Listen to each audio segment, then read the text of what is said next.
Which hospital should I go to? So, this is the question that some of my friends and family have asked, and they are concerned about whether the hospital is good, whether the doctors give them the right care, whether they get good care around the clock.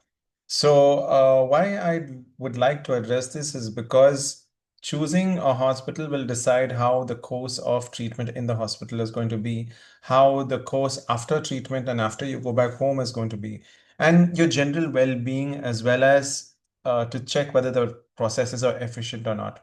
Now, Indian hospitals have the fastest turnover time in the world. This I'm saying because of the ease in which you can get a surgery at the earliest possible opportunity, as well as the ease with which you can get a cross consultation with other departments.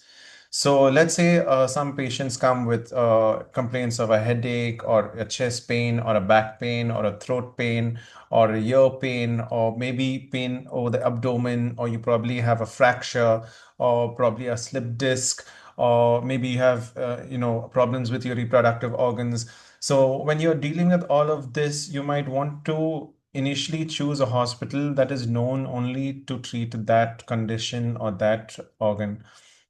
But I would suggest that you consult a doctor at a multi-specialty hospital or a super specialty hospital, because once you consult the doctor for that particular issue, there might be a point where the doctor is not absolutely sure about what you have.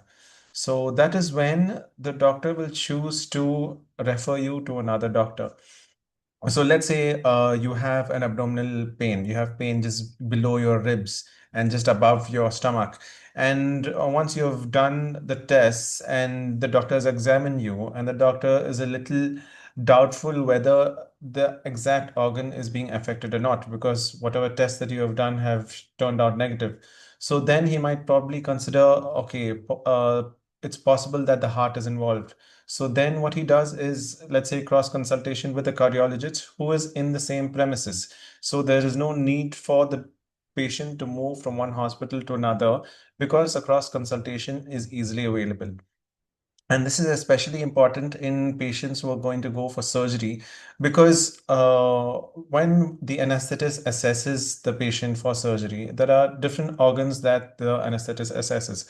And it is absolutely important for the anesthetist to pick up signs if an organ is not functioning well enough. So let's say if the heart is not functioning well enough, the anesthetist will ask for a consultation from the cardiologist. And if the cardiologist is in the same building and the same hospital, then it's easier to get the consult and assess the heart and understand how the effect of the heart can have on anesthesia and vice versa. So, another reason why I would choose a multi-specialty hospital is because they are accredited by various accrediting institutions. For example, the NABH is an accreditation that is accredits a few hospitals across the country, and there's another accrediting authority known as the JCI. And JCI hospitals have a very meticulous documentation pattern in which they pick up even the slightest, the smallest things and make sure that it's documented so that the entire process is very meticulous. And this is because it helps in the record keeping. And even later, if you have to go back and check the records to see if everything is in order. And this establishes the um, credibility of the system. So more than just the documentation, of course, there might be some which might be redundant or it might delay the process. But once they move through a particular system and they have checklists for everything that you go through, then you know that things are being done in a systematic, proper format. And once you know that the hospital is GCI accredited or NABH accredited, then the processes such as doing investigations and doing other tests are equally important, because these tests will help better diagnose you and will help better treat you. And this is not a one-time thing, because every time an intervention is done or every time a treatment is done, we'll have to go over the treatment and see whether it's producing the right results. So the labs are important. So how do you assess whether the lab is credible or not?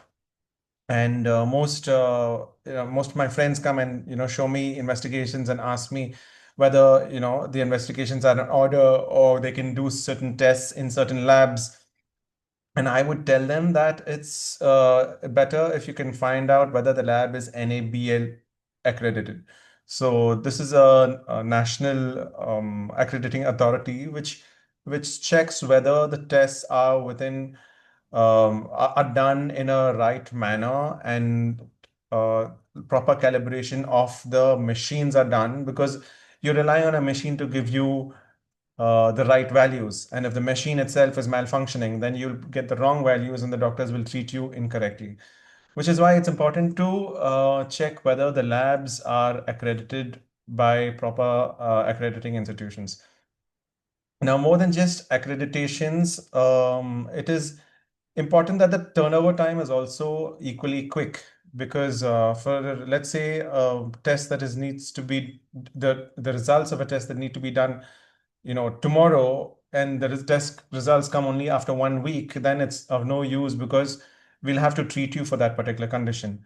And bigger hospitals, such as the multi-specialty hospitals, have these labs that are run by themselves. And as compared to other smaller nursing homes or smaller hospitals where the tests are outsourced to other labs. Of course, you just have to check whether the labs are accredited or not. So that is how you would choose a hospital. And more than just the processes, of course, the supporting staff, that is the nursing staff, the other supporting staff, the managers, all of these have to come together to give you a safe, caring environment. That is non-negotiable, of course. But more than all of these supporting staff, it is definitely primarily the doctor who takes care of your care from the beginning to the end, and takes time and effort to make sure that his team works according to the best possible manner in which they are supposed to work in. So it is a combination of the hospital and the doctor who can give you the best care possible.